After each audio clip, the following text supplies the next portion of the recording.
Sampurasun. Di masa pandemi COVID-19 yang melanda dunia, termasuk Indonesia, memberikan dampak nyata di dunia kesehatan. Salah satunya ialah kasus stunting pada anak. Pada data tahun 2019 menunjukkan angka stunting di Indonesia masih cenderung tinggi, yakni 27,6%. Nah, peran ataupun tugas dari seorang duta generasi berencana ialah untuk menyampaikan informasi ataupun mensosialisasikan kepada remaja, mahasiswa, keluarga yang mempunyai remaja, ataupun masyarakat yang peduli terhadap remaja terkait dari program-program genre. Informasi yang disampaikan kepada masyarakat Indonesia salah satunya mengenai stunting. Assalamualaikum warahmatullahi wabarakatuh. Salam genre. Hai remaja Indonesia, perkenalkan nama saya Apida Sanudin, Duta Generasi Berencana Kecamatan Cipendei tahun 2021 dalam pemilihan Duta Generasi Berencana tingkat Kabupaten Bandung Barat tahun 2021. Pada kesempatan ini, izinkan saya untuk membahas salah satu masalah yang sedang hangat dibicarakan oleh masyarakat Indonesia, yaitu stunting. Stunting adalah masalah kurang gizi kronis yang disebabkan oleh kurangnya asupan gizi yang berlangsung lama, sehingga mengakibatkan pertumbuhan pada anak, yakni tinggi badan anak lebih rendah ataupun pendek dari standar usianya. Stunting bukan hanya bertumbuh pendek. WHO mendefinisikan stunting sebagai tanda kekurangan gizi jangka panjang yang terjadi di awal kehidupan atau 1000 hari pertama kehidupan. Nah, pada 1000 hari pertama kehidupan inilah seorang anak akan mengalami yang namanya percepatan pertumbuhan, baik itu secara fisik maupun otak. Kekurangan gizi selama masa remaja turut berkontribusi menyebabkan stunting.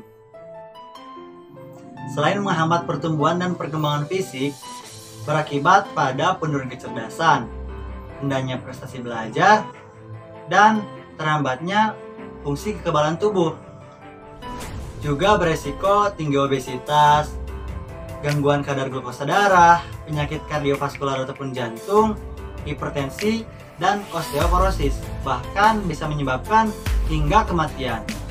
Nah, penting bagi remaja untuk mengetahui bahayanya stunting, karena kejadian stunting di Indonesia hingga tahun 2018 mencapai angka 30,9%.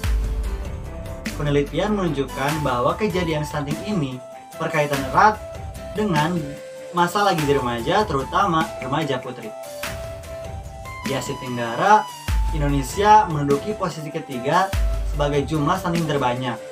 Pada tahun 2018, meskipun jumlahnya turun dari tahun-tahun sebelumnya, tetap saja masih ada 3 dari 10 balita Indonesia yang mengalami stunting. Lalu apa sih yang menyebabkan stunting itu? Beberapa hal yang menjadi penyebab stunting pada anak ialah kurangnya asupan gizi selama hamil, kebutuhan gizi anak tidak tercukupi, kurangnya pengetahuan ibu mengenai gizi sebelum hamil, saat hamil, dan setelah melahirkan, terbatas akses pelayanan kesehatan, termasuk layanan kehamilan dan postnatal, kurangnya akses air bersih dan sanitasi, dan masih kurangnya akses makanan bergizi karena tergolong mahal. Nah, untuk ibu-ibu hamil di luar sana perlu menghindari faktor-faktor tersebut. Lalu, ciri-ciri stunting itu seperti apa? Perlu dipahami bahwa tidak semua anak yang berperawakan pendek mengalami stunting. Masalah kesehatan ini merupakan keadaan tubuh yang sangat pendek dilihat dari standar baku pengukuran tinggi badan menurut standar WHO. Menurut Kementerian Kesehatan Republik Indonesia, seorang balita bisa diketahui stunting bila sudah diukur tinggi badannya, lalu dibandingkan dan akhir pengukurannya itu berada di bawah kisaran normal. Nah, selain berperawakan pendek, stunting juga mempunyai ciri-ciri yang lain, yaitu pertumbuhan melambat, wajah tampak lebih muda dari anak seusianya, pertumbuhan gigi terlambat, performa buruk pada kemampuan fokus dan memori belajarnya. Pada usia 8-10 tahun, anak menjadi lebih pendiam, tidak banyak melakukan kontak mata terhadap orang di sekitarnya. Berat badan balita tidak naik, bahkan cenderung menurun. Perkembangan tubuh anak terhambat seperti telat menstruasi pertama anak perempuan. Lalu anak lebih mudah terserang berbagai penyakit infeksi. kejadian stunting dapat terdeteksi sejak usia 0-24 bulan, yaitu panjang badan atau usia bayi sama dengan -2 SD ataupun grafik KMS berwarna merah ataupun di bawah warna kuning. Lalu, apa sih dampak masalah kesehatan ini pada anak? Stunting adalah gagal tumbuh akibat akumulasi ketidakcukupan zat gizi yang berlangsung lama, dari kehamilan sampai usia 24 bulan.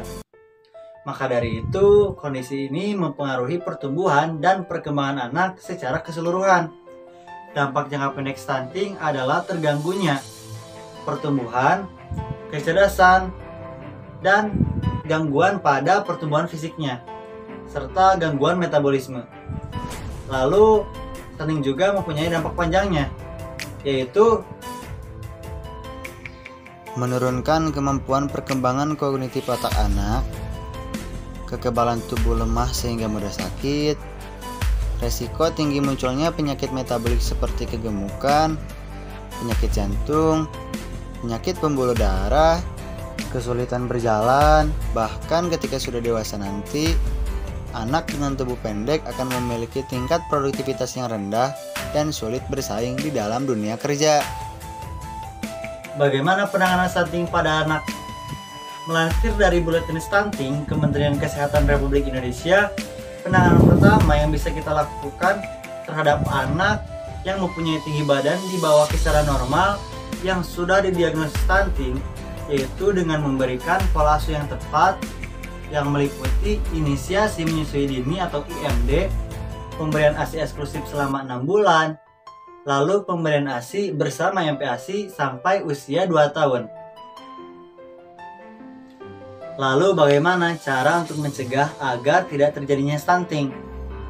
Cara mencegah stunting yaitu dengan pemantauan kesehatan secara optimal beserta penanganannya pada 1000 hari pertama kehidupan bayi. Melakukan pemeriksaan kehamilan secara rutin dan berkala. Melakukan proses persalinan di fasilitas kesehatan terdekat seperti dokter, bidan, maupun puskesmas. Menerapkan pola hidup bersih dan sehat, dan masih banyak lagi. Apakah anak yang terkena stunting bisa kembali normal? Sayangnya, stunting adalah gangguan kondisi pertumbuhan yang tidak bisa dikembalikan seperti semula. Artinya, ketika seorang anak sudah terkena stunting, maka pertumbuhannya akan terus melambat hingga ia dewasa. Pada saat puber pun tidak akan mencapai pertumbuhan maksimal karena sudah terkena stunting sejak dini. Meskipun Anda memberikan makanan yang kaya akan gizi, tetap saja pertumbuhannya tidak akan seperti anak pada umumnya. Namun, tetap penting bagi Anda untuk memberikan makanan yang kaya akan gizi agar mencegah kondisi si kecil semakin memburuk dan gangguan pada pertumbuhan lainnya semakin parah. Nah, sekarang sudah paham kan mengenai stunting itu apa? Jadi, yuk bersama-sama untuk mengurangi angka stunting di Indonesia. Apalagi Indonesia akan mengalami yang namanya bonus demografi. Jangan sampai bonus demografi ini menjadi bumerang bagi Indonesia. Maka dari itu, yuk bersama-sama untuk meningkatkan sumber daya manusia, yaitu generasi penerus bangsa, agar menjadi generasi yang cerdas, unggul, yang nantinya akan memberikan perubahan positif bagi bangsa. Salah satunya dengan mengurangi angka stunting di Indonesia.